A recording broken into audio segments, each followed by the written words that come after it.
2024년 9월 1일 방글라데시 뉴스. IMF 추가 30억 달러 대출에 긍정적. 국제통화기금 IMF는 방글라데시에 30억 달러를 추가 대출하는데 긍정적이지만 임시정부가 어떤 개혁을 계획하고 있는지 알고 싶어 합니다. 이 토픽은 목요일에 워싱턴 소재대출기관과 재무고문 살레우딘 아흐메드의 첫 회의에서 제기되었습니다. 이번 IMF팀 가상회의는 방글라데시에 대한 47억 달러 대출 프로그램을 감독하는 IMF 임무 책임자인 크리스 파파게오르기오가 주재하였고 재무장관 카이루자만 모줌더도 참석하였다. 어제 사무국에서 기자들과 대화한 살라우딘은 IMF가 개혁 계획과 GDP 대비 세금 비율이 증가할지 여부를 알고 싶어 한다고 말했습니다. 저는 그들에게 확실이라고 말했습니다. 라고 그는 덧붙였습니다. 그는 방글라데시 중앙은행이 이미 30억 달러 대출 제안을 수락했으며 IMF 실무단이 이번 달 말에 방글라데시를 방문하면 세부 사항을 논의할 것이라고 덧붙였습니다. 지난달 방글라데시 중앙은행 총재로 임명된 아산 H 만수르는 외국 부채를 상환하고 외환 보유액을 늘리기 위해 IMF에서 추가 대출을 받기 위한 협상을 시작했습니다. IMF 관리들은 재무부와 중앙은행 관리들에게 방글라데시의 국가 쿼터를 초과하지 않고 얼마나 대출할 수 있는지 평가하고 있다고 알렸습니다. 재무부 계산에 따르면 방글라데시는 국가 쿼터를 초과하지 않고 30억 달러를 더 받을 수 있습니다. 퇴출 협정에 대한 회의는 10월 워싱턴에서 열리는 세계은행 IMF 연례회의의 부가 회의에서 열릴 수 있으며 방글라데시의 재무고문과 중앙은행 총재가 참석할 가능성이 높은 행사입니다. IMF는 작년 1월에 승인된 이후 지금까지 47억 달러 대출 프로그램에 따라 23억 달러를 지급했습니다.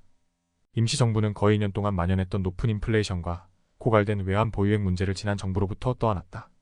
7월에도 인플레이션은 높은 수준을 유지했으며 소비자 물가지수는 1.94포인트가 상승하여 11.66%를 기록했고 식품 인플레이션은 13년 만에 처음으로 7월에 14%를 넘어섰습니다. 한편 IMF의 BPM6에 따르면 2022년 7월에 400억 달러가 넘었던 방글라데시 외환 보유액은 2024년 8월 21일에 거의 절반인 205억 달러로 줄었습니다. 임시정부는 정책 금리를 인상하고 은행 부문에 대한 엄격한 조치를 시행하는 등 상황을 해결하기 위한 몇 가지 조치를 취했습니다. 앞서 IMF 사절단은 다양한 개혁 조치를 제안했습니다. 방글라데시의 낮은 세금 대 GDP 비율을 고려할 때 IMF 관계자는 사회복지 및 개발 이니셔티브에 대한 투자를 강화하여 지속 가능한 수익 창출을 우선시하는 것이 필수적이라고 말했습니다.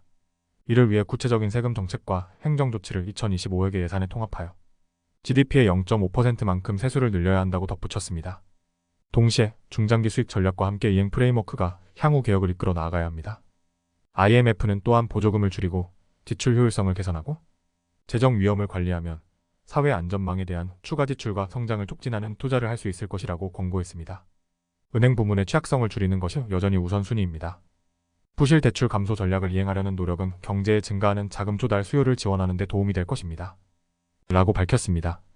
동시에 방글라데시 중앙은행은 금융 부문의 회복력을 강화하기 위해 위험 기반 감독으로의 전환을 계속하는 동시에 기업 지배 구조와 규제 프레임워크를 개선하기 위한 법적 개혁을 계속해야 한다고 덧붙였습니다. 앞으로 국내 자본시장 개발은 성장을 지원하기 위한 장기 자금 조달을 동원하는 데 도움이 될 것이라고 덧붙였습니다. 데일리스타 발췌